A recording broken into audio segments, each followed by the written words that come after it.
Ok, bonsoir, bonjour à tout le monde. Voici Roussel Folas qui revient. Je reviens pour la troisième et dernière partie de cette suite de vidéos que j'ai commencé concernant les mesures qui devraient inciter, n'est-ce pas, nos concitoyens, nos frères et sœurs, de rester à la maison pour éviter la propagation, n'est-ce pas, du COVID-19, comme on a appelé ainsi. Alors, la dernière partie va être consacrée, comme j'ai dit, à la partie business. C'est évident que beaucoup de nous, beaucoup d'Africains, beaucoup de Camerounais ont des business. Même si parfois certains ne peuvent pas savoir qu'ils ont des business. Un self-employé, c'est quelqu'un, c'est un business. Ça veut dire que tu n'es pas payé. Qu'importe l'activité que tu exerces et que tu n'es pas payé par paycheck chaque fin du mois, tu es un business. Et c'est d'ailleurs la raison pour laquelle j'ai reçu beaucoup de questions venant des compatriotes, des amis, des frères du pays ou d'Afrique, demander, mais attends, en quoi est-ce que, comment ce que tu as dit dans d'autres vidéos s'applique en moi? Chez qui est-ce que je vais aller demander le family leave? Certains même qui qualifient demandaient combien est-ce que le family coûte, ou bien combien est-ce qu'on pourra payer pour le family leave ou le sick leave que je préconisais dans la première vidéo. Je parle des employés. Alors, il y a bien sûr beaucoup de personnes qui ne sont même pas employées, c'est-à-dire qu'ils ont du business et qui se demandent comment est-ce qu'ils peuvent faire. C'est-à-dire que faut-il faire pour leur cas? Il y avait beaucoup de questions, ce qui fait que quoi? Dans cette dernière vidéo, avant que je ne parle proprement du business, d'ailleurs, je le fais parce que certaines choses que je vais rappeler ici concernent également le business, même si ce sont des provisions qui concernent les employés. Je dirais en quoi est-ce que le business peut prendre avantage, le business owner, le chef d'entreprise peut prendre avantage de cela. Donc, c'est la raison pour laquelle certains passages ou certaines parties de notre développement, vous aurez l'impression que ça a été déjà énoncé. Oui, ça a été énoncé. Si ça revient, c'est parce qu'il faut apporter des clarifications pour que celui qui a un business s'y retrouve. OK. Si cela est fait, si les clarifications sont faites, je vais tout simplement rappeler ce qui va être contenu dans cette dernière vidéo. Ça va contenir au moins 8 ou 9 ou peut-être 10 ou 11 ou 12 points. Mais il y en aura au trop, peut-être 2, que si quelqu'un est business owner, je viens de décrire ce que c'est qu'un business owner. Ça peut être un single member LLC, ça peut être un Uber driver, ça peut être n'importe quelle activité que tu fais, ou encore un chef d'entreprise avec plusieurs employés, bien sûr. LLC, C Corp, S Corp, it doesn't really matter, c'est pas vraiment important. Du moment où tu te retrouves dans un business, il y aura au moins 2 dispositions du développement qu'on va faire que tu dois retenir. Même si tu vas oublier tout le reste, il y aura au moins 2 que tu devras retenir. Parce que c'est ce que les gens vont faire. Et les fonds mis à la disposition ne vont pas être des fonds éternels. Ça veut dire que c'est plus ou moins du first in, first out, ou first come, first serve, comme on dit souvent. Les premiers qui seront servis, et puis à un niveau, c'est le délai de traitement qui va maintenant augmenter. Ça voudra dire qu'il y a presque plus de fonds disponibles. Donc, sans plus tarder, nous allons comme ça parler du stimulus package dont j'ai fait allusion la dernière fois. Nous allons parler des 2 petites dispositions que j'ai parlé concernant les gens qui ne puissent plus travailler, mais qui ne veulent pas appliquer pour un employment. Ces 2 dispositions, c'était le family leave et le sick leave. Il y a la troisième disposition qui concerne l'employeur lui-même. En quoi est-ce qu'un self-employer ou alors un chef d'entreprise peut être concerné par l'employment? Il y a bien sûr les dispositions financières proprement dites, telles que les loans qui sont mis à la disposition des chefs d'entreprise, même jusqu'au self-employer. Ce sont des business. Donc, on va en parler. On va donc en parler également des dispositions au niveau du payroll, c'est-à-dire que des taxes sur le salaire. En quoi est-ce que le chef d'entreprise peut prendre avantage à ça? Il y a bien sûr les délais de ce qu'on appelle estimated taxes. Chaque business doit pouvoir payer des taxes chaque trimestre. Je crois que dans tous les pays, ça se fait. puisque ce n'est pas en fin d'année qu'on paye les taxes, c'est chaque trimestre ou chaque mois, ça dépend de comment tu veux payer, qu'on fait des paiements de taxes. Il y a une disposition là qui concerne les chefs d'entreprise. Il y a une disposition, n'est-ce pas, qui concerne également les pertes. Chaque business, lorsque tu réalises une perte, il y a plus ou moins de façons de se rattraper sur la perte. Comment est-ce que tu peux prendre avantage de la perte que tu as réalisée cette année? Donc, il y a plusieurs autres. En quoi est-ce qu'on va encore parler? On va parler également des mesures spéciales, n'est-ce pas, concernant des personnes qui, sous une posture dont ils n'ont plus le contrôle financièrement, peuvent décider de retirer leur, ce qu'on appelle souvent retirement account, retirer l'argent sur leur fonds de retraite.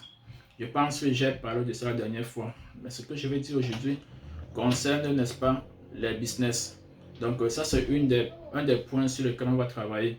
L'un des points sera, n'est-ce pas, en quoi est-ce que le mortgage agir sur le mortgage peut aider un chef d'entreprise, peut-être tout le monde, mais on parle de chef d'entreprise maintenant. On va parler également de comment est-ce que les dons qu'on fait souvent peuvent, la nouvelle disposition peut être utile aux chefs d'entreprise ou encore à tout le monde concernant les dons que nous faisons, les charities que nous faisons souvent.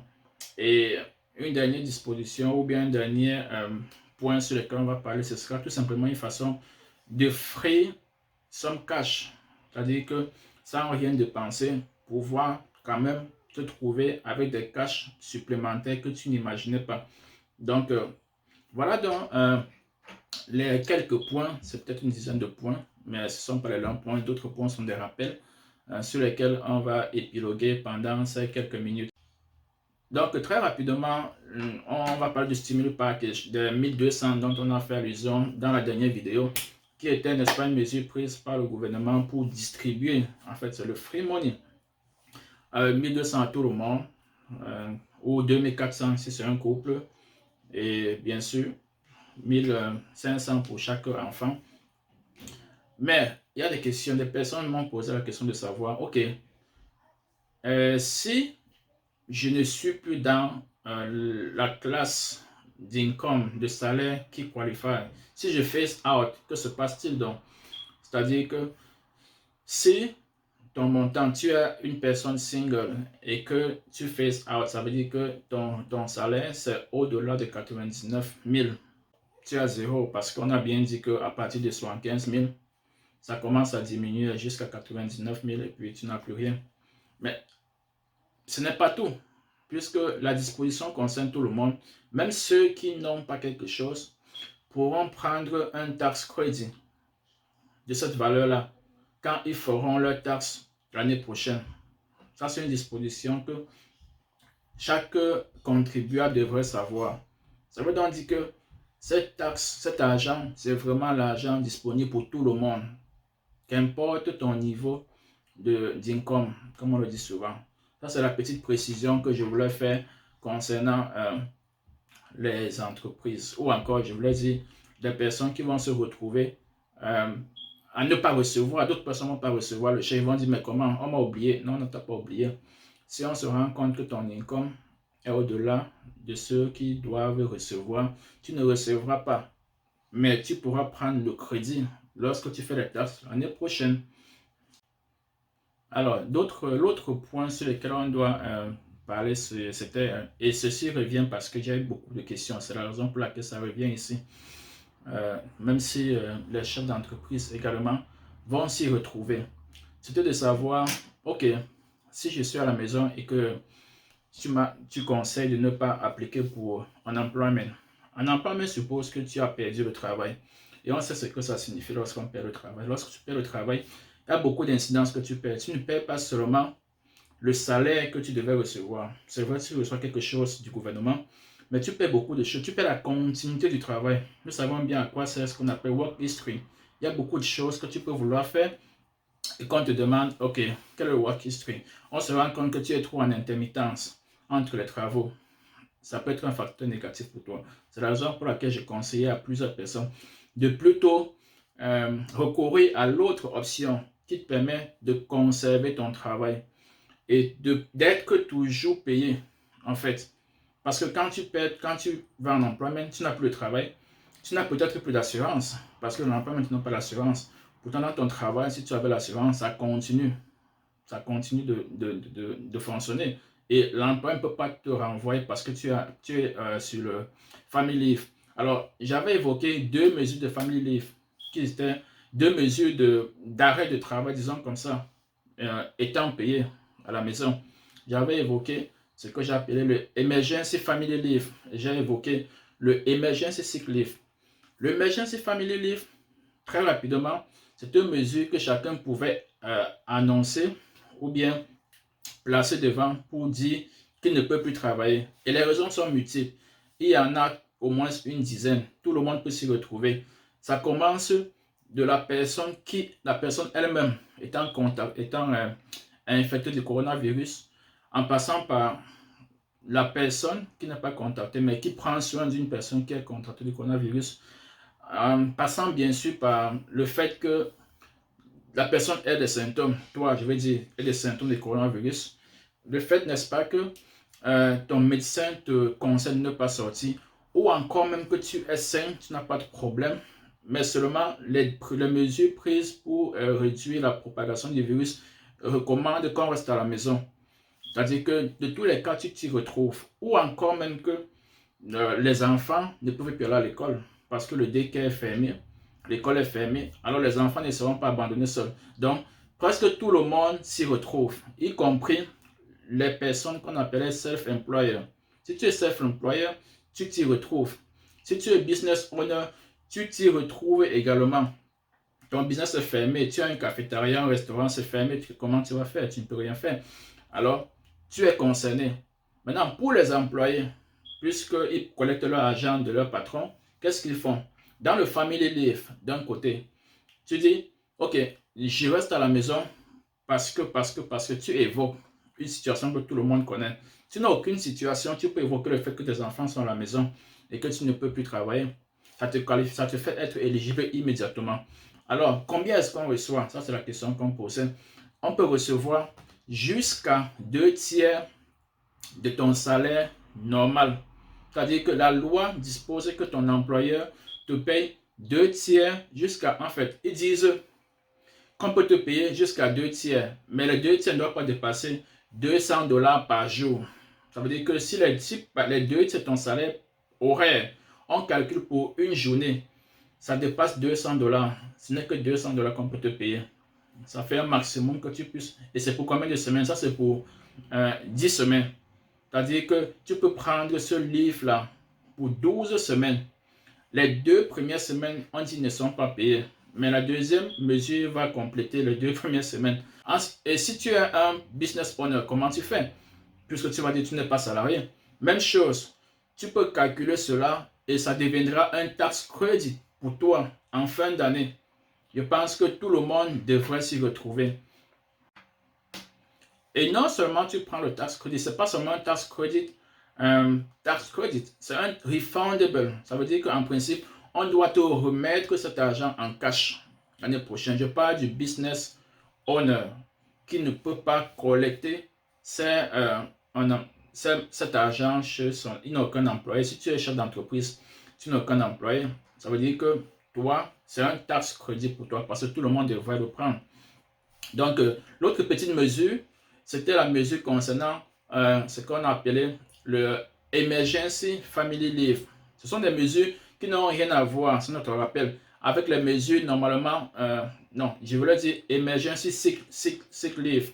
C'est une mesure qui n'a rien à voir avec le sick leave classique que les gens ont l'habitude de prendre. J'ai expliqué en quoi consiste le sick leave, quand tu appelles que tu es malade et tout ça. Donc, cette disposition pour le sick leave donne 2 tranches de paiement aux taxpayers, aux contribuables. Il y a une tranche de paiement qui peut te donner jusqu'à $511 par jour. Et il y a une autre tranche de paiement qui peut te donner jusqu'à $200 par jour. Alors, comment est-ce que tu fais pour savoir si tu te trouves dans la tranche de paiement qui est limité, n'est-ce pas, à 500 $ par jour. J'avais déjà dit ça la dernière fois. Tu es payé pour le sick leave, emergency sick leave, il faut préciser. Emergency sick leave jusqu'à 10 jours. Ça veut dire que si tu te retrouves dans la tranche de ce qu'on va payer jusqu'à 510 $ par jour. En fait, on paye combien? On paye sur le montant que tu es censé recevoir. On paye le montant total de ce que tu es censé recevoir chaque jour pour 10 jours. Donc, pour cette autre disposition, ton employeur doit choisir de te payer le plus grand taux entre, n'est-ce pas, ton salaire normal, regular rate que tu es supposé avoir, ou encore te payer le federal rate, ou encore le local rate, c'est-à-dire qu'il doit choisir entre les trois et te payer le plus élevé. Mais seulement on dit tout cela, qu'importe l'option qui est choisie, ça ne doit pas être plus de 510 $ ou encore plus de 200 $ par jour. Maintenant, je mets la différence entre ceux qui ont une limitation de 510 $ par jour ou encore 200 $ par jour. Les 510 $ par jour sont dus à la raison évoquée pour pouvoir obtenir le sick leave. Pour ceux qui puissent donner des raisons qui sont acceptées, telles que les raisons de la quarantaine, non, je voulais dire, oui, la quarantaine ou l'isolation, ça veut dire que si tu as été imposé d'être en quarantaine ou en isolation par le gouvernement ou par ton État, ça c'est une raison. Si tu as été mis en quarantaine toi-même parce que tu avais peut-être les symptômes, parce que tu as été conseillé par ton médecin de te mettre en quarantaine, ça c'est une raison. Si tu as également été, tu as eu des symptômes qui peuvent être, n'est-ce pas, l'augmentation de la fièvre, les toux sèches, comme on a dit, on connaît quels sont tous les symptômes et que tu décides de te mettre en quarantaine. Donc, si ces raisons sont des raisons évoquées à ton employeur pour pouvoir, n'est-ce pas, obtenir le sick pay, le emergency sick pay, alors le maximum que on puisse te payer, ce sera soit ton salaire normal que tu es censé avoir, ton salaire horaire normal que tu es censé avoir, soit le taux horaire que le gouvernement fédéral fixe, ou encore le taux horaire que ton state ou bien la région dans laquelle tu vis a fixé. Donc, on va choisir le plus élevé. Si le plus élevé est au-dessus de 510 $, 511 $, alors on va te payer 511 $ par jour. Ça veut dire que si ce qu'on doit te payer par jour, après avoir choisi le taux le plus élevé sur les trois que j'ai donné tout à l'heure, est plus élevé que 510 $, on te payera 510 $ par jour. Pendant combien de jours? 10 jours. Maintenant, si les raisons évoquées et acceptées, accordées par ton employeur sont les trois autres raisons que je vais citer maintenant, notamment, par exemple, la fermeture des écoles, comme on a eu à voir, ou encore, tu prends soin d'une personne qui est atteinte de la maladie dont on est en train de parler. C'est-à-dire que si tu as une personne qui est malade et que tu prends soin de la personne, ou encore que l'école est fermée, alors les enfants sont à la maison, ou encore que les daycares sont fermés, raison pour laquelle les enfants sont à la maison, tu peux être qualifié pour obtenir le sick pay pour le taux de 200 $ par jour. Ça veut dire qu'on va également choisir le taux le plus élevé entre ton salaire normal journalier ou encore ton salaire normal d'après le taux du gouvernement fédéral ou encore ton salaire normal journalier d'après le taux horaire fixé dans la région ou la ville dans laquelle tu vis. Alors, lorsqu'on choisit ça, si ton salaire journalier devient au-delà de 200 $, c'est 200 $ qu'on te paiera par jour pendant 10 jours. J'espère que la petite explication valait la peine pour ceux qui posaient la question de savoir comment est-ce que je vais faire, combien est-ce que je vais recevoir. Et je n'ai pas oublié, cette vidéo c'est pour les business owners. Ça veut dire, si tu es business owner, tu n'es pas mis en marge. Tu peux donc calculer toi-même cela et prendre ça comme crédit, refundable crédit l'année prochaine. Alors, cette autre partie de notre vidéo est consacrée au unemployment. L'unemployment, on a dit à la dernière vidéo que ça concernait tout le monde, plus précisément les gens qui travaillent. Mais si tu es un chef d'entreprise et que ton entreprise est fermée, de façon classique, de façon naturelle, tu es aussi éligible. Donc, tous ceux qui posaient la question de savoir si en tant que self-employer, tu peux être éligible pour un employment, oui, tu peux être éligible pour un employment si tu es business owner ou encore self-employer. Et que pour toutes les raisons qu'on est en train d'évoquer, coronavirus, tu te trouves dans l'incapacité de travailler, d'aller faire, c'est-à-dire même les contracteurs, tout le monde est concerné. Donc, tout simplement, ce que tu as besoin de faire, et de trouver la procédure pour appliquer pour ton employment. Et qu'est-ce qu'on avait dit sur l'employment? Un employment te paye les mesures disposées par ton État. Maintenant, tout ce que la nouvelle loi fait, c'est de venir te payer, n'est-ce pas, le surplus de 600 $. Imagine ce que tu devrais recevoir, plus 600 $ par semaine. Alors, pendant combien de temps? Pendant 39 semaines. Ça, c'est ce que la nouvelle loi dit. Je ne suis pas très sûr de ce que l'ancienne loi disait pour l'employment, mais je suis en train de dire, la disposition, cette loi expire en décembre de cette année-ci. Donc, tu reçois 39 semaines de paiement en restant à la maison en tant que business owner. Si tu ne peux pas, n'est-ce pas, trouver une alternative pour faire survivre ton business. Donc, c'est la raison pour laquelle ceux qui ne peuvent plus travailler peuvent également appliquer pour un employment en supposant qu'ils give up, comme on dit souvent. Ils n'ont pas trouvé de ressources, ils n'ont pas trouvé d'idées pour transformer leur business, pour qu'ils survivent. Ils n'ont pas trouvé des moyens, pour, même s'ils ont transformé leurs idées, de trouver la nouvelle façon de produire des services pendant la période. Ils ont trouvé des idées, mais ils n'ont pas de moyens financiers. Alors, vous pouvez toujours vous rabattre sur le chômage. Alors, voici la partie la plus croustillante de cette vidéo pour les chefs d'entreprise. C'est la partie de la loi que le gouvernement a appelée Small Business Loan. Et cette nouvelle loi a alloué 367 milliards de dollars. 367 milliards de dollars pour, en termes de loan pour les chefs d'entreprise, ce qu'ils appellent small businesses. Ça veut dire tous les business, d'après le gouvernement, c'est d'après ce qu'on appelle Small Business Administration, toute entreprise qui est en dessous, qui a moins de 500 employés, sont considérés.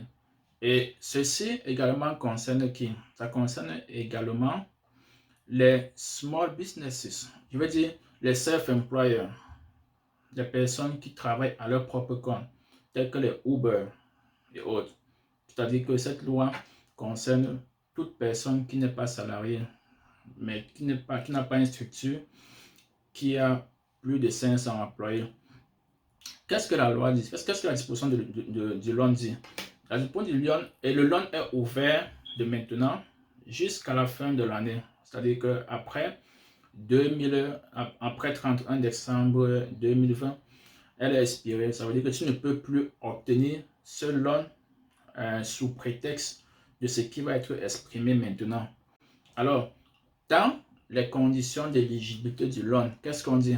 C'est assez simple. Tout simplement, on te dit, il faut que tu aies été en exercice de ton activité le mois de mars. C'est-à-dire que le 1er mars, c'est plus ou moins à ce moment où on commençait, n'est-ce pas, de dire qu'il faut qu'on commence à limiter l'interaction. Et puis vers le 10 ou le 15, on a commencé à chasser les enfants à la maison et tout ça. Donc la loi dit, si tu as été en service environ, depuis le 1er mars, avant le 1er mars, tu étais déjà en service, tu es qualifié. Et aussi, si tu as des employés pour qui tu payes des salaires, si tu as des employés pour qui tu payes des salaires. Donc, cette loi, en principe, qu'est-ce que la loi cherche à faire? Cette loi cherche beaucoup plus à encourager les chefs d'entreprise à ne pas permettre aux employés de partir sur le unemployment. Tout à l'heure, on a dit que quand tu appliques pour le Family Leave ou Emergency Sick Pay, tu es payé. Mais l'entreprise peut dire, OK, je n'ai pas d'argent pour payer, comment je vais faire? Justement, ce loan permet aux entreprises de pouvoir payer toutes les dépenses. Et quelles sont les dépenses qui sont allouées à ce loan? Les dépenses sont multiples. Les dépenses vont, par exemple, du paiement des salaires, du paiement de ton mortgage, parce qu'une entreprise peut être propriétaire de son immeuble, ou encore du rent, du paiement des utilities. On sait ce que l'utility est, c'est pas le téléphone, la lumière, les connexions Internet, tout ce que l'entreprise a besoin pour fonctionner. Cet argent peut être utilisé pour cela. Également, l'argent peut être utilisé pour rembourser les engagements financiers que l'entreprise a. Avant, bien sûr, que tout l'incidence arrive, ce n'est pas un engagement que tu as pris. L'engagement qui existe même depuis l'année passée. C'est-à-dire 1 an avant que tu puisses être confronté à la situation à laquelle tu es confronté maintenant. Donc, c'est ça, on te dit, tu peux donc demander ce loan auprès du gouvernement pour satisfaire tous ces besoins-ci. C'est-à-dire que même si tu ne produis pas, tu peux quand même payer tout ce que je viens de citer. C'est en ça que concerne le loan. Donc, mais combien est-ce que tu peux recevoir en termes de loan? Déjà, pour recevoir le loan, l'organisme qui te donne le loan a 2 options et choisir l'option la plus basse, le montant le moins élevé entre. La première option, c'est quoi? On prend ta masse salariale mensuelle, on additionne ton mortgage, c'est-à-dire ta traite pour la maison, on ajoute, si tu n'as pas de mortgage, on ajoute le rent. Ton organisme forcément paye un loyer quelque part pour exister si elle n'est pas propriétaire de ce loyer-là. Alors, également, on y ajoute toute autre dette que tu rembourses chaque mois. Donc, on additionne tout cela et sans compter, bien sûr, ce que tu payes pour, en tant que utility. Tout cela est ajouté, on multiplie par 4. Donc, voilà en fait le montant de ton loan. Mais si ce montant-là est supérieur à 10 millions, on te donne plutôt 10 millions. Ça veut dire en fait que la limite de ce loan, c'est 10 millions. La limite de ce loan, c'est 10 millions, c'est ce que ça veut dire. Donc, si tu as moins de 500 employés, calcule la masse salariale mensuelle de chacun des employés. Tu calcules combien est-ce que tu payes pour l'immeuble, combien tu payes pour, en termes de loyer ou à mortgage par mois, combien tu payes pour l'électricité, l'eau, le téléphone, tout ce que tu payes, combien est-ce que tu payes pour les dettes que tu as contractées depuis l'année passée, mais que tu dois continuer à rembourser maintenant, multiplie par 4. Si ce montant-là est élevé, dépasse 10 millions, alors c'est 10 millions qu'on te doit. Ça veut donc dire que l'entreprise est qualifiée pour 10 millions de crowns, de loan. C'est ce que je voulais dire. Mais une petite précision, c'est que si on ne doit pas inclure les salariés qui ont plus de 100 000 $ par an. Donc, si un salarié a plus de 100 000 $ par an, tu ne le comptes pas. Mais j'ai dit, à plusieurs niveaux que toutes les mesures financières qu'on met à votre disposition sont plus ou moins des argents gratuits. Ça veut dire quoi? Jusqu'à maintenant, tout ce qu'on a eu à parler n'est qu'un argent gratuit. L'unemployment, c'est gratuit. C'est-à-dire que le Emergency Family Leave, c'est gratuit. Maintenant, on parle de loan. On a vu que ça concerne aussi bien les individuels que les entreprises. Maintenant, on parle de loan. Le loan concerne uniquement les entreprises ou les self-employers. En tant que chef d'entreprise, si ce loan-là, à la fin des 4 mois, après 4 mois, on évalue, on voit tout ce que tu as effectivement utilisé comme dépense dans le loan. Tu as pris 1 million ou 2 millions ou 3 millions comme loan à un taux bien sûr bas. En principe, ces prêts sont à des taux vraiment bas. C'est presque des mortgages parce que là, c'est tendu, je crois, sur 30 ans. Et le taux entre 3,75% et 4%. Ça, c'est le taux de ce loan-là. Mais c'est en principe de l'argent frais. C'est en principe un grand. Si à la fin, après 4 mois, qui est la période pendant laquelle le gouvernement estime que toute cette tension aura plus ou moins baissé et que chaque business devrait commencer à fonctionner dans la norme. Après ces 4 mois, tout ce que tu as eu à utiliser pour payer toutes ces choses pour lesquelles tu disais que tu vas payer, si tu as utilisé 80% du prêt pour payer ces personnes, ces 80% sont forgiven. Le loan que tu as pris devient un grand. C'est important de savoir. Ça veut dire que qu'importe ce que tu fais, que tu aies produit ou que tu n'aies pas produit, du moment où tu as maintenu les employés que tu avais ou que tu as même rappelé ceux qui étaient partis, ça c'est ce que la disposition dit, c'est pas moi qui le dis. Si les personnes avaient déjà commencé à fuir et que tu les recrutes de nouveau, on ne parle pas des nouvelles personnes que tu recrutes. Si tu recrutes 2 ou 3 ou 10 ou 20 de tes employés qui avaient démissionné, tu les recrutes, tu les remets dans ton entreprise et que tu commences à les payer, l'argent là, en fait, tu ne payes pas, tu ne rembourses pas. Donc, je ne sais pas pourquoi est-ce que chef d'entreprise, tu ne devrais pas chercher à prendre cela. Ce n'est qu'un loan si tu n'as pas utilisé. Ça veut dire que si tu as pris 2 millions de dollars et que tu as utilisé 1,5 million$ pour pouvoir régler les dépenses que tu devrais normalement régler. C'est-à-dire que ton loyer, l'électricité, le téléphone, les traits bancaires pour la maison, les employés, qui est la principale masse salariale.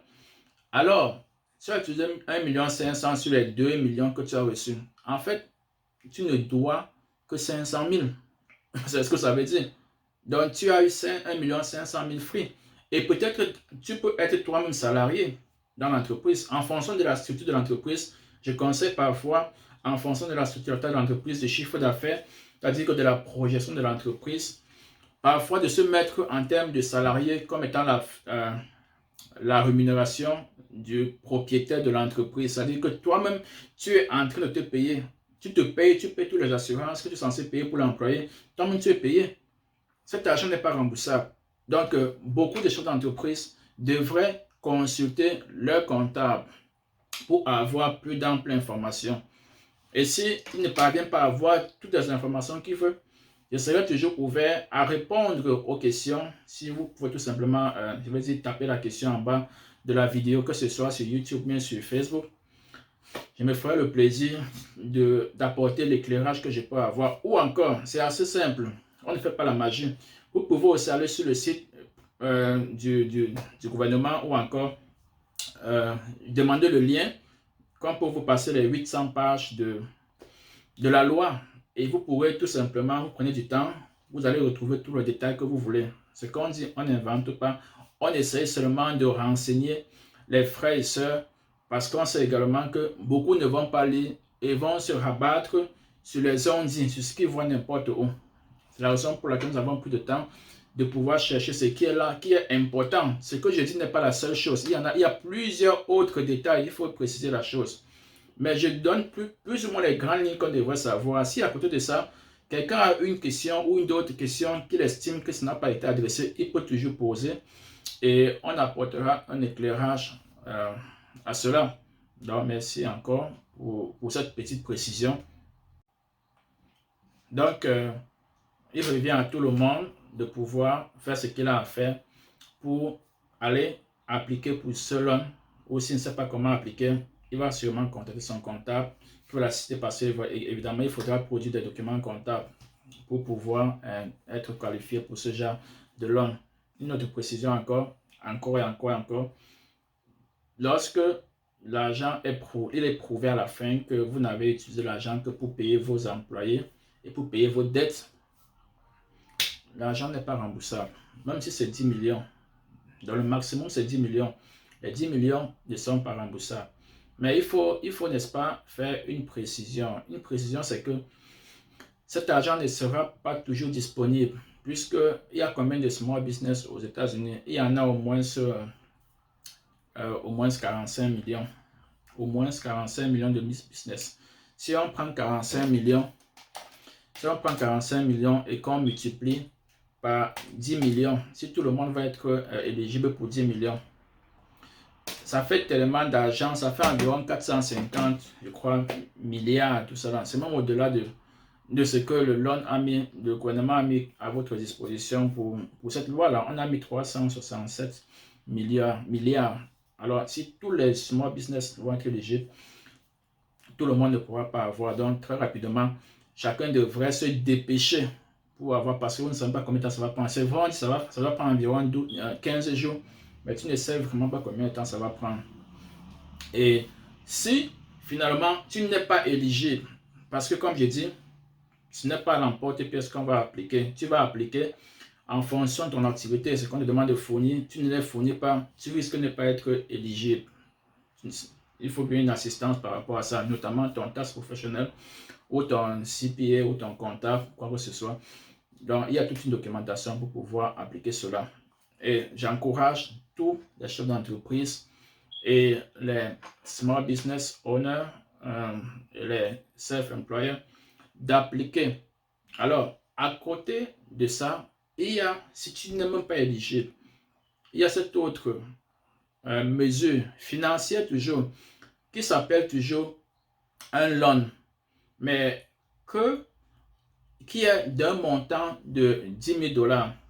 Donc, c'est différent du loan qui est le montant est au maximum de 10 millions. Celui-ci a un maximum de 10 000 $. Ils ont appelé ça Emergency Injury Disaster Loan Advance. Donc, ça fait comme une avance sur le loan que tu es normalement censé avoir. L'application est totalement différente de l'autre application. Donc, l'éligibilité pour ceci est aussi encore même plus simple que la première application pour le loan.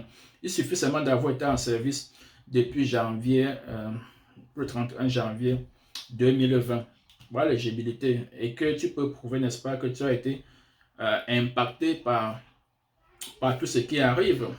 Et c'est évident que presque tout le monde a été impacté par le coronavirus. Alors, une fois que tu es éligible, à quoi va servir l'argent de 10 000 $ que tu vas pouvoir avoir? Même chose, ça te permet de payer le sick leave, ça te permet de maintenir ton payroll, ça veut dire le personnel, te permet de payer tout ce que tu as besoin pour fonctionner. Donc voilà ce que cette autre disposition dit. Et elle est assez simple, je veux dire, elle est moins complexe que la première. On sait que beaucoup de personnes ne pourraient pas, surtout les small business, les self-employed, ne pourront pas qualifier pour les 1 million ou bien 10 millions ou 500 000 à cause de ce qu'on appelle le compliance. Ça veut dire produire en fait les papiers qu'il faut pouvoir avoir. Ce n'est pas que vous ne pouvez pas avoir, mais vous ne pouvez pas savoir comment faire pour obtenir tous les papiers que vous avez besoin et qui ne sont pas en principe impossibles à obtenir. Si vous savez, vous avez quelqu'un qui sait comment les préparer pour vous. Alors, comme je disais tantôt, si vous ne pouvez pas les obtenir, le gouvernement a mis une deuxième disposition pour vous, d'obtenir ce grant qui s'applique en principe en une journée, c'est-à-dire que au téléphone, on peut le faire pour vous. Au téléphone, je peux le faire pour vous. Si j'ai bien sûr toutes les informations que j'ai besoin pour pouvoir produire. Ces informations sont plus simplifiées encore. C'est beaucoup plus les informations personnelles et les informations du business. On n'a même pas besoin de savoir combien d'argent est-ce que tu veux. On a seulement besoin que tu attestes que effectivement, dans le processus, bien sûr, qu'il y a une attestation que effectivement nous avons été impactés par ceci de telle façon. Et vous avez le grant. Et on dit, la loi dit, c'est pas moi qui le dis, que le gouvernement doit prendre 3 jours pour traiter cela. Ça veut dire que quoi? Très rapidement, pendant qu'on est en train de parler, le lendemain, si j'étais un business owner, je trouverais des moyens pour appliquer. Parce que, encore, pour cette petite disposition-ci, il n'y a que 10 milliards disponibles. Il n'y a que 10 milliards disponibles. Et lorsqu'on prend donc 10 000 $, on multiplie par quoi? On multiplie par le nombre d'entreprises, small business, que j'ai dit tout à l'heure, 45 millions environ.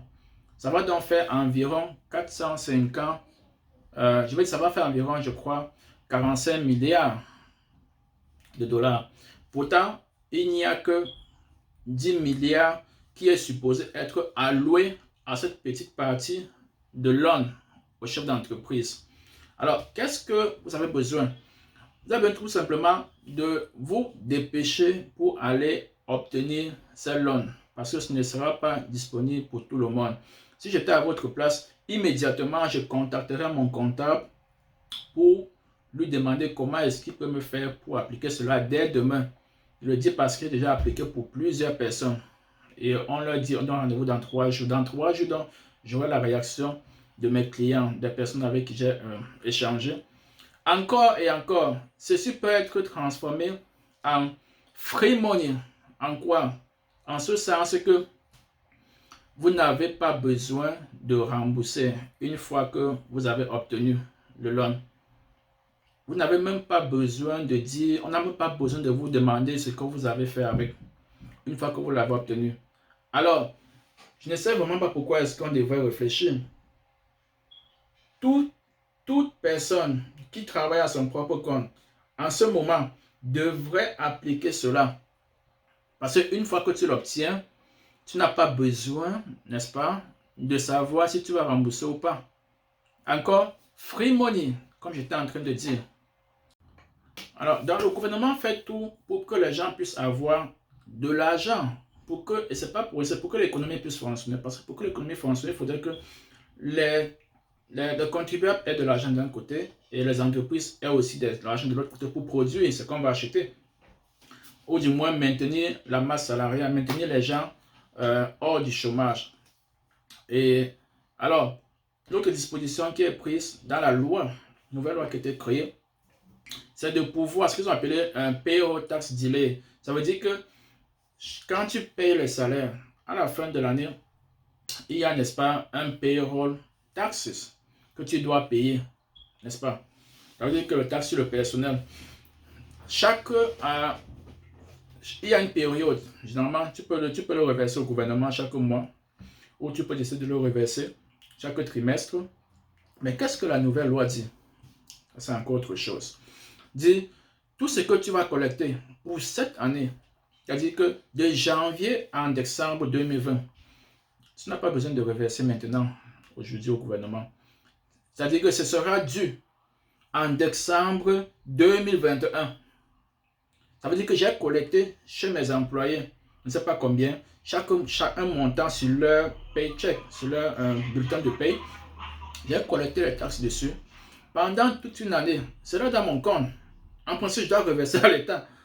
Alors, le gouvernement dit non, tu peux me renvoyer ça, même pas à la fin d'année. C'est-à-dire que même si ça devait être à la fin d'année, c'était tout un avantage pour toi, en chef d'entreprise, parce que en principe, l'argent là, tu devais reverser à l'État dès que tu collectes. Alors, on te dit, en fin d'année, tu as collecté tout, mais tu ne reverses pas. Il te dit, reverse-moi ça l'année prochaine, en fin d'année. Donc, c'est en fait pratiquement 2 ans de delay.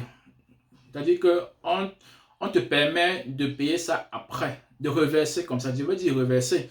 Et tu ne reverses même pas tout. Il dit, ok, en fin d'année 2021, reverse-moi la moitié. Et en fin d'année 2022, reverse-moi l'autre moitié. N'est-ce pas la plus grosse mesure incitative pour permettre au business de continuer à fonctionner? Imagine que tu avais besoin d'argent, que tu devais emprunter l'argent à quelqu'un. C'est là, c'est chez toi. Pendant 2 ans, en fait, il y a une moitié qui est chez toi pendant 2 ans et l'autre moitié est dans ton entreprise pendant 3 ans. Imagine l'intérêt seulement. Imagine que tu avais emprunté l'argent que tu dois rembourser dans 3 ans. Combien est-ce que tu devrais payer comme intérêt dessus? Donc, ça c'est la première fois, d'après ce que les experts disent, qu'une loi pareille puisse exister. C'est-à-dire que chacun devrait prendre avantage sur cette disposition. Donc, ça c'est comme ça, si ce n'est pas un tax free money, c'est au moins, n'est-ce pas, c'est au moins un argent, un prêt à zéro, zéro taux d'intérêt. Oui, si ce n'est pas de l'argent frais, c'est au moins un prêt que tu obtiens à un taux d'intérêt de zéro. Maintenant, pour les entreprises également, ça, c'est même pas la seule mesure. Pour les entreprises, on vous dit, il y a ce qu'on appelle Estimated Tax Payment. Chaque entreprise, après un trimestre, doit faire une estimation de son P&L. C'est un Profit and Loss Statement pour savoir ce qu'on appelle les comptes de gestion. Oui, les comptes de gestion pour savoir combien est-ce que l'entreprise a fait en termes de bénéfices. Et ce bénéfice-là, l'entreprise doit payer des taxes. Ce qui est en fait une estimation. Parce que c'est en fin d'année qu'on fait le calcul réel pour voir ce que tu devrais normalement payer. Mais chaque entreprise ne doit pas attendre jusqu'en fin d'année. Ça se paye chaque trimestre. Chaque trimestre, tu dois calculer ce que tu dois payer et verser à l'État. Tu compares tes recettes, tes dépenses, le bénéfice qui est dessus, ce que tu donnes pour l'État. Donc, on vous dit, cela est également renvoyé. Donc, ce n'est plus dû chaque 3 mois, tu n'es pas obligé de le faire. Calcule tout cela. Viens seulement nous payer ça en octobre 2020. Ça veut dire que le prochain paiement qui est dû, ce n'est pas le 15 du mois de avril pour le premier trimestre ou encore au 15 du mois de juin pour le deuxième trimestre. Tout ceci sera dû au mois d'octobre, le 15 octobre. Voilà une mesure encore pour inciter les chefs d'entreprise de pouvoir avoir donc des cash flows pour pouvoir continuer de faire leur business. Alors, l'autre mesure qui est assez pathétique, mais très importante, c'est ce que la disposition de la loi appelée la modification du traitement de ce qu'on appelle Net Operating Loss. Ça veut dire en principe une perte pour l'entreprise. Dans les circonstances normales, lorsque tu fais une perte, ou bien la nouvelle loi qui a été créée dispose que si tu fais une perte, cette perte-là peut être, c'est-à-dire que forwarded, carry forward, ça veut dire que tu peux utiliser la perte pour les prochaines années pour pouvoir récupérer. Parce que si tu as une perte de 100 $ l'année-ci, l'année prochaine tu as un profit, tu devrais prendre, si tu as un profit de 300 $ l'année prochaine, tu devrais dire non, l'année passée j'ai eu 100 $ de perte. Même si l'année-ci là j'ai 500 $, 300 $ de profit, il faut qu'on considère aussi la perte que j'ai l'année passée. Donc on retire 100 $ sur le profit que tu as eu cette année. Alors, c'est ce que la loi dit. Mais la nouvelle loi, en fait, la nouvelle loi, il y a eu 2 ans, je ne sais pas par la loi qui était votée maintenant, la nouvelle loi qui était votée par le président Donald Trump, disait qu'on peut le faire seulement jusqu'à 80%. Donc, tu ne peux pas avoir, si tu as 100 $ de perte l'année-ci là, les années prochaines, tu ne peux pas récupérer les 100 $. Tu peux récupérer au maximum 80 $, qui est 80% bien sûr. Et cette loi venait comme ça annuler une loi qui permettait en fait qu'on puisse aller dans le passé, on appelle ça carry back.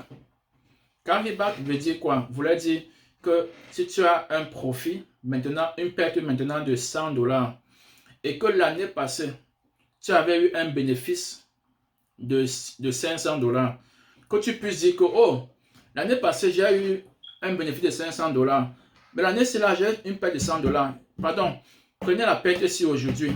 Envoyez ça l'année passée. Considérez plutôt que j'ai eu un profit de 400 $. Ça veut dire qu'on enlève 100 $ sur ce profit de 500 $ que tu as eu l'année passée. C'est ça qu'on appelle carry back. C'est-à-dire la perte que tu as aujourd'hui peut rentrer avoir une influence positive sur le profit que tu as l'année passée. Et l'incident, c'est quoi?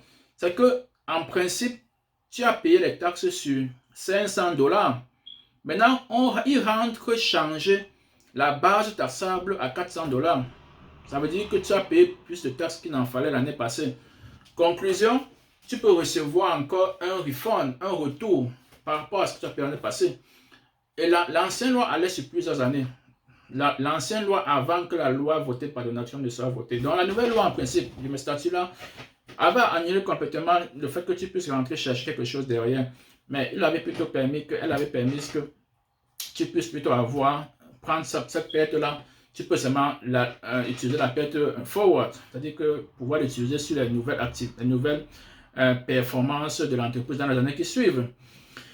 Mais la loi permet seulement que tu puisses prendre jusqu'à 80% de ce que tu as perdu aujourd'hui. Donc, si tu as perdu 100 $, tu ne peux collecter que, il n'y a que 80 $ qui puissent avoir une influence sur l'activité, sur le résultat des années futures. Alors, la disposition urgente de la nouvelle loi qui a été votée il y a quelques jours, qu'est-ce qu'elle dit? Elle dit, ok, oubliez, pendant cette période-ci, oubliez tout ce qu'on a dit là, dans la loi. Maintenant, ce qu'on constate, c'est quoi? Le résultat que tu vas avoir, tu peux rentrer 5 ans en arrière. You can carry back 5 years. Ça veut dire que si tu as une perte de 500 000 l'année-ci, tu peux la renvoyer sur 5 exercices. C'est-à-dire que tu rentres l'année passée. Si tu n'as pas pu éponger cela, tu rentres sur l'année avant l'année passée. Si tu n'as pas pu éponger toute la perte que tu as aujourd'hui, tu rentres 5 ans. Et puis, si tu rentres pendant les 5 ans, ça veut dire que quoi? Chaque année, tu as changé ta base taxable et tu vas avoir un retour. 2 ans avant l'année d'aujourd'hui, tu changes encore la base taxable parce que la perte va aller diminuer le bénéfice que tu avais eu. Alors, ça va considérer que ce que tu as payé plus que ce que tu devrais payer normalement. Donc, ça rentre 5 ans. Si la perte que tu as eue aujourd'hui n'est pas finie, tu peux maintenant carry forward. Ça veut dire que tu carry back 5 years et tu reviens. Tu peux maintenant continuer à projeter cette perte-là sur les années à venir à 100% cette fois-ci. Ça veut dire que tu peux éponger le reliquat qui n'a pas été épongé dans le passé sur 5 ans. Ça peut être épongé dans les prochaines années indéfiniment jusqu'à ce que tu éponges tout ce qui reste comme perte aujourd'hui parce qu'on prévoit que les gens vont avoir des pertes. Alors, la loi d'avant ne disait pas ça. Elle disait que tu peux tout simplement aller sur forward, c'est-à-dire dans le futur pendant pour 80%. Donc, c'est ce que la nouvelle loi dit. Pourquoi est-ce que chaque entreprise devrait encore avoir peur de se maintenir du moins de se maintenir? La perte que tu as eue, en tout cas, tu pourras la récupérer dans l'année antérieure ou alors pouvoir l'obtenir dans les années futures. Alors, très rapidement, cette autre disposition de la loi concerne les comptes de retraite. On appelle ici retirement account. Il y a ce qu'on appelle 401k, il y a IRA, il y en a plusieurs. Donc, qu'est-ce que la loi dit? Très rapidement, la loi dit, voilà, en principe, quand tu fais on appelle ça distribution, tu parviens à retirer l'argent dans ton fonds de retraite, pour n'importe quelle raison que ce soit. C'est vrai qu'il y a des raisons qui peuvent t'exonérer d'être pénalisé. En principe, quand tu retires, tu es pénalisé de 10% pour avoir retiré ça avant le terme. Le terme, c'est, je crois, 55 ans et demi. C'est-à-dire que tu dois attendre d'avoir 55 ans et demi pour pouvoir retirer cela. Si tu le fais avant, tu es pénalisé. Alors, qu'est-ce que la loi dit? La loi, pas la loi normale, la loi qui vient d'être votée il y a quelques jours, dans le cadre de coronavirus, il faut faire la précision. Elle dit, tu peux retirer l'argent jusqu'à 100 000 $ dans ton compte de retirement. Guess what? Tu n'es pas pénalisé. Ça veut dire que sur 100 000, tu devrais d'abord payer comme pénalité 10%. 10% de 100 000, je crois, c'est 10 000. Ça veut dire que voilà 10 000 déjà que tu épargnes. Si tu as eu besoin de retirer, qu'importe la raison, tu évoques seulement que j'ai besoin, tu n'as pas besoin d'évoquer la raison. On dit, pendant cette période-ci, va seulement dire, ok, j'ai besoin de 100 000 sur mon compte de retraite. Tu prends les 100 000, tu ne payes pas la pénalité de 10% que chacun devrait payer. Mais ça, ce n'est même pas tout. Après, le gouvernement dit, ok, normalement, quand toute personne prend un retrait dans son fonds, c'est supposé être un revenu pour lui. Ça veut dire que à la fin d'année, quand on fait ses déclarations fiscales, on doit l'ajouter en tant que revenu. Ça veut dire que si tu as en principe pas fait 50, 75 000 en tant que revenu et que tu as collecté, retiré 100 000, que tu as la pénalité ou que tu n'as pas la pénalité dessus, on doit remettre ça maintenant dans ton revenu. C'est maintenant considéré que tu as fait 175 000 comme revenu pendant l'année. C'est ce que la loi dit jusqu'à ce qu'on adopte cette nouvelle loi urgente à cause du coronavirus. La nouvelle loi dit que quoi? Ok, puisque si on met les 100 000, ce serait un peu lourd pour toi. Tu vas peut-être payer trop de taxes. Ton niveau de revenu sera très élevé. Tu vas payer trop de taxes. Alors il dit, tu peux donc échelonner ça sur 3 ans. Ça veut dire que ce que tu as pris là, on ne considère qu'un tiers qui est considéré comme un revenu additionnel dans ton salaire en fin d'année. Ça veut dire quoi? Donc l'autre tiers sera mis dans ton revenu l'année qui suit. L'autre tiers sera encore mis à la 3e année. Donc, n'est-ce pas une mesure là toujours pour aider? Ça concerne tout le monde, pas seulement les chefs d'entreprise. Le chef d'entreprise a aussi ce compte-là, il peut retirer. Ça concerne également toute personne. Chaque salarié en principe devrait avoir un compte de retirement. Donc, c'est là une mesure importante. Imagine que tu avais besoin vraiment d'argent. Maintenant, qu'est-ce que tu fais? Et tu avais peur qu'en retirant, on va te frapper 80. C'est-à-dire, malgré toutes les dispositions qu'on a évoquées, pour que tu puisses avoir de l'argent, si tu n'as pas pu utiliser, s'il s'agit seulement d'utiliser, c'est disponible pour tout le monde. Et toutes ces mesures disparaissent en décembre 31 décembre 2020. Donc, si personne n'a pris rien, elle disparaît. Donc, en fait, c'est l'argent qu'on a mis à disposition du public pour pouvoir utiliser. En fait, pour réinjecter de l'argent dans l'économie, il faut choisir la façon, comment est-ce qu'il faut le faire. C'est la façon que le gouvernement a choisi de mettre l'argent d'une partie chez les taxpayeurs, les contribuables, une autre partie chez les chefs d'entreprise pour que l'économie puisse fonctionner. Donc, c'est à nous maintenant de savoir qu'il faut jump on it. On doit pouvoir sauter dessus et aller prendre notre part. Je dis à mes frères africains, camerounais en particulier, nous avons des chefs d'entreprise partout. Nous devons aller prendre notre part. C'est là parfois qu'on voit l'opportunisme. Donc maintenant, je vais partager une petite stratégie aux chefs d'entreprise. Généralement, je ne le fais que je ne le fais qu'avec mes clients.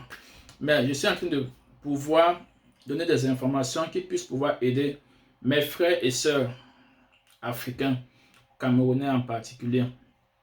Alors, c'est quoi? C'est que pour cette disposition-là, on te dit tu peux prendre de l'argent. Supposons que je prends des exemples clairs pour que chacun puisse comprendre.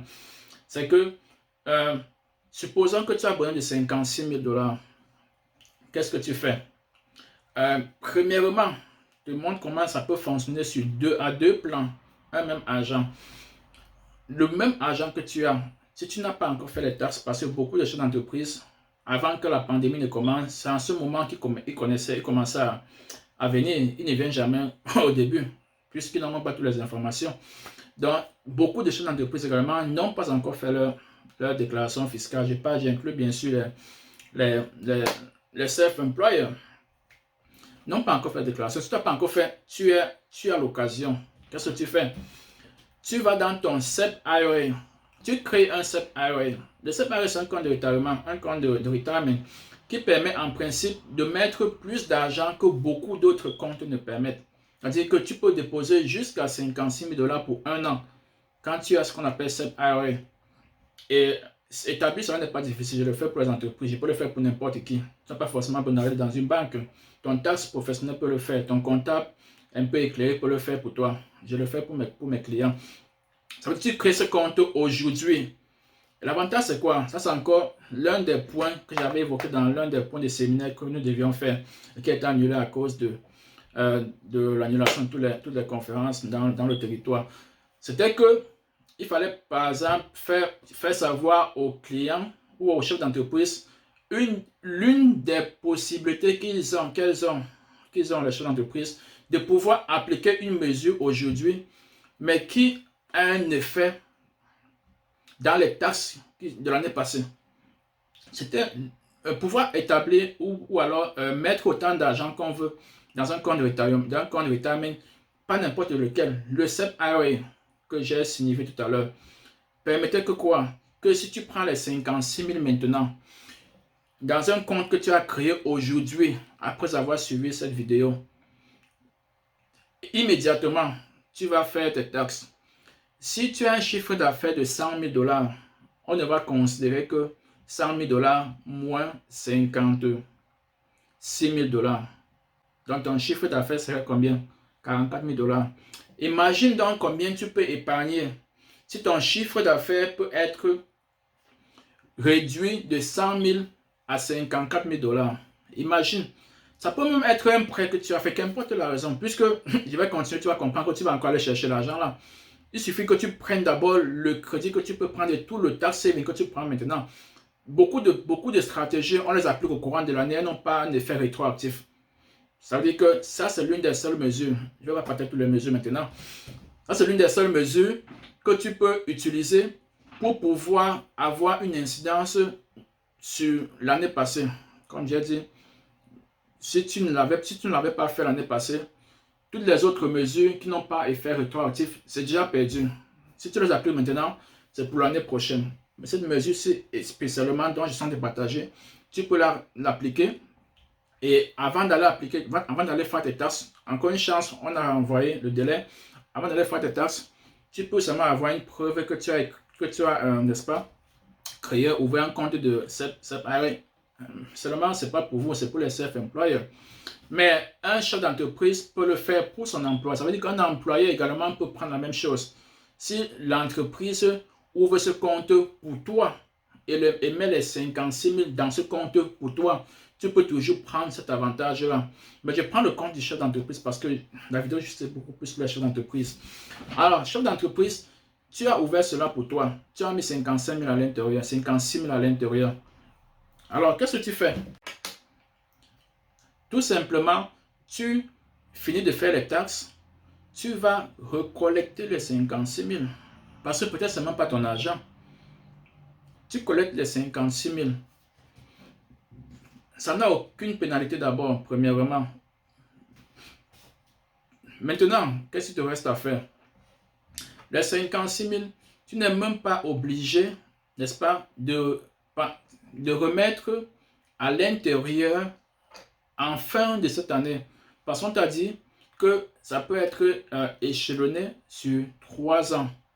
En fin d'année 2020, lorsque tu vas vouloir faire les déclarations de 2020 en 2021, c'est pas comme si on va réintégrer les 55 000 dans tes taxes. Non, on va seulement mettre 55 000 divisé par combien? Divisé par 3. Je dis 56 000 divisé par 3, ça te fait environ 18 000. Donc, ce n'est qu'environ 18 600 qui vont être considérés dans tes taxes l'année prochaine. Tu ne subis vraiment pas l'impact. Parce que, premièrement, tu viens de prendre un bénéfice de tax saving de 56 000 $. 56 000 $, si tu étais dans une tranche, je ne sais pas trop, de 34%, 56 000 $ fois 34,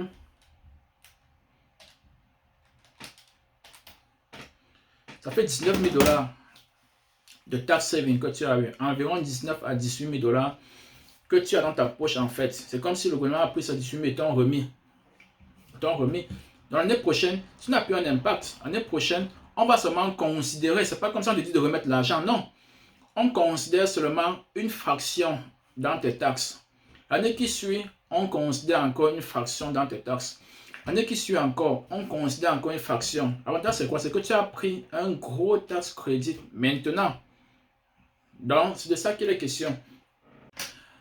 Alors, une autre mesure qui n'est pas une très grosse mesure, mais chaque argent que tu peux avoir qui soit free, c'est toujours quelque chose.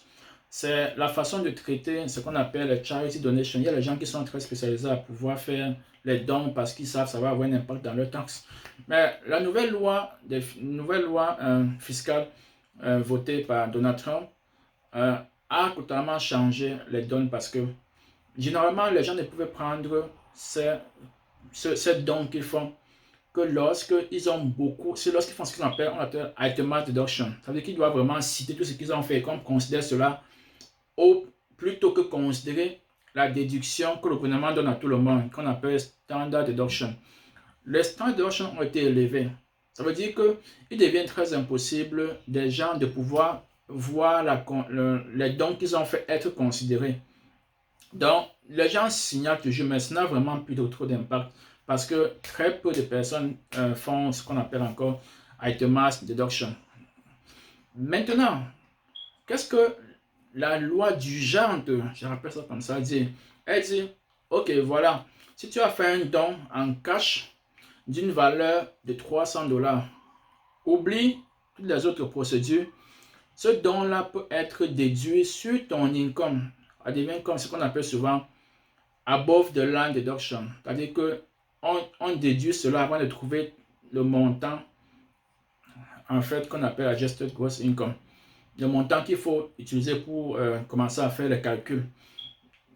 On déduit ce montant de don de ce montant d'argent que tu as fait. Avant, ce n'était pas le cas. Ou même la loi qui est en vigueur, avant que cette loi ne vienne l'obstruer un peu, elle disait que si tu n'as pas fait ce qu'on appelle itemized deduction, tu ne peux pas prendre. Mais maintenant, ce n'est plus ça. Du moins pour maintenant, tu dois pouvoir prendre ça en déduction de ton salaire que tu as fait. Donc, c'est assez important de savoir cela. Il fallait que je partage quand même. Ce n'est pas trop important, mais 300 $, c'est quelque chose. 300 $, si tu es dans un tax bracket de 15 $, de 15%, 300 $ fois 0,15, ça fait environ 30 $. Non, c'est pas 30 $, 300 $ fois 0,15, ça fait environ 45 $. Donc 45 $, c'est pas rien. C'est pas ton carburant pour une semaine. Donc c'est ce que je voulais dire par rapport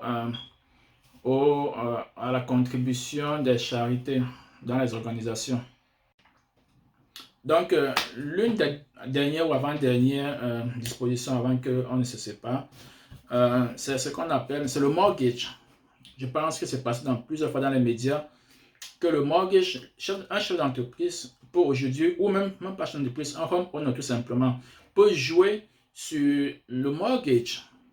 Parce que tu as besoin des liquidités en ce moment, plus que dans le passé, parce que ton activité normale est bloquée, appelons ça comme ça. Alors, n'aie pas peur de penser ou t'appeler la banque pour demander de mettre ton mortgage en hold parce que tu ne peux pas payer. Pourquoi? Parce que la banque elle-même est en train a obtenu très probablement des dispositions avec le Federal Reserve, c'est-à-dire que l'institution en principe qui met aussi l'argent à leur disposition. Donc, à toi, quand tu vas vers lui, il sait que tu ne peux pas payer. Il sait que tu ne travailles pas. C'est dit dans tous les métiers. Parfois, c'est une mesure fédérale, parfois, c'est une mesure du state. Mais déjà, c'est un avantage pour toi de savoir que maintenant, ce que tu devais payer aujourd'hui, peut-être tu vas payer l'année prochaine, l'année prochaine. Mais tu as quand même cet argent aujourd'hui. Donc, du coup, cette mesure, quand tu appelles ta banque pour leur dire que tu ne peux plus payer, la banque, 90%, 98% des banques vont accepter que ils comprennent la situation. Alors, qu'est-ce que tu fais? Et si tu ne payes pas, c'est pas comme ça que tu mets le late fee. Le late fee, on sait que le late fee, c'est défaillant, comme on dit souvent. C'est-à-dire que en principe, ça devrait salir ton crédit. Si tu n'as pas de late fee, ça ne salit pas ton crédit. Donc, il n'y a aucun crédit. Et même si tu ne payais pas, même si ton bailleur n'accepte pas, il ne peut pas foreclore ta maison parce que tu n'as pas payé. Les mesures sont prises pour qu'il ne puisse pas vendre ta maison ou t'expulser. D'abord, on a dit qu'il y a les mesures de suspension, d'expulsion en tant que locataire. Donc, c'est-à-dire que lui-même ne peut pas partir expulser son locataire parce que le locataire n'a pas payé. Également, si le locataire ne peut pas payer, lui aussi peut donc aller dire à la banque, moi aussi je ne peux pas payer. La banque va très probablement comprendre et va seulement reporter aussi au-dessus pour dire voilà, je peux pas, nos compensations doivent être mises en hold, comme on dit souvent. Alors, la dernière mesure ici, c'est tout simplement une façon seulement de créer plus de cash en ce moment. Comme j'ai encore dit, même le besoin de ne pas payer le mortgage ou bien ton loyer En ce moment, c'est une mesure qui te permet de garder l'argent que tu as. Parce qu'on ne sait pas comment ça va se passer lorsque tout va s'établir. En fait, quand tout va s'établir, on ne sait pas ce qui va vraiment se passer. Donc, si tu peux garder cet argent pour toi, prends ça, va mettre de côté. Ça, c'est l'argent supplémentaire que tu as. C'est comme si quelqu'un te prêtait cet argent-là gratuitement, sans aucun intérêt dessus. Par l'autre proposition, c'est quoi? C'est de jouer tout simplement sur tout ce que tu as comme financement, que ce soit ta maison, ou bien ta voiture, ou bien n'importe quelle autre chose, n'importe quelle autre dette que tu as. Recontacte tous les personnes tous tes créditeurs, tu refinances, comme on dit souvent. Quand tu refinances, tu as encore tu respires encore un peu. Actuellement, le taux d'intérêt est plus ou moins lourd. Le Federal Reserve, je crois, a mis un temps, taux d'intérêt tellement lourd. Je ne sais pas combien c'était, mais ils ont mis tellement faible. Ça veut dire que chaque autre banque va également baisser son taux d'intérêt. Donc, n'importe quelle entreprise qui va refinancer ta voiture ou ta maison ou racheter une dette que tu as ou quoi que ce soit, ce sera à un taux d'intérêt très... Il y a beaucoup de chances que ce soit plus faible que ce que tu payes actuellement. Et qu'est-ce que ça fait lorsque tu refinances? Ceux qui le savent, le font souvent, savent mieux que moi. Mais je peux quand même penser que lorsque tu refinances, généralement, ça change même les termes de ce que tu avais. Notamment quand ça change les termes, c'est que ton taux d'intérêt généralement peut être plus bas. Ça peut aller peut-être ça peut s'élonger à une durée plus élevée. Et parfois, lorsque tu parviens à obtenir le refinancement, qu'est-ce qui se passe? Parfois, le premier paiement, parce que quand on refinance, c'est qu'en fait une autre banque qui peut-être achète. Le premier paiement après le refinancement, parfois peut avoir lieu même 30 à 60 jours après. Ça veut dire que ce que tu devais normalement payer quand tu payes tes traites, tu vas sauter 60 jours. Donc, à la fin de ce mois-ci, cette traite-là, tu la mets de côté. En fait, tu ne donnes à personne. À la fin de l'autre mois encore. Donc, tu peux attendre jusqu'à... Tu as 2 mois de contribution que tu peux garder pour toi. Ce n'est pas comme si tu payes immédiatement. Ce qui est toujours une mesure pour respirer un peu financièrement. Et en principe, souvent, refinancer n'est pas un long processus. Parfois, des gens ont peur, ok, ils pensent que c'est tellement long. J'ai eu à refinancer un de mes engagements en 30 minutes. Donc, je m'arrête ici pour cette autre vidéo, la dernière de cette partie, de cette séquence. Je vais peut-être revenir si j'ai encore trop de questions et qui nécessitent des éclaircissements un peu plus profonds. Le faire individuellement, ou de le faire individuellement, je risque de revenir faire tout simplement une séance de questions-réponses, c'est-à-dire que regrouper toutes les questions que j'ai reçues des frères que vous êtes ou encore de mes clients également, et faire une seule vidéo pour que certaines personnes qui pouvaient avoir des questions et qu'ils ont oublié ou bien qu'ils sont shy, ils ont peur de poser la question, pourraient en bénéficier. Donc, ou encore, chacun peut également poser la question en bas de la vidéo. Et si vous pouvez, dans le même temps, souscrire sur la cloche de notification, vous verrez toutes les prochaines vidéos instantanément. Donc, c'était Roussel Folas et je vous aime bien. Je vais maintenant essayer de refaire cette séquence-là en anglais parce qu'il y a beaucoup de demandes de ce côté-là aussi. Merci beaucoup et toujours, stay home, stop the spread, save lives. Please, partout où vous vous trouvez, respectez les mesures d'urgence, restez à la maison, restez à la maison. Merci encore. Bye.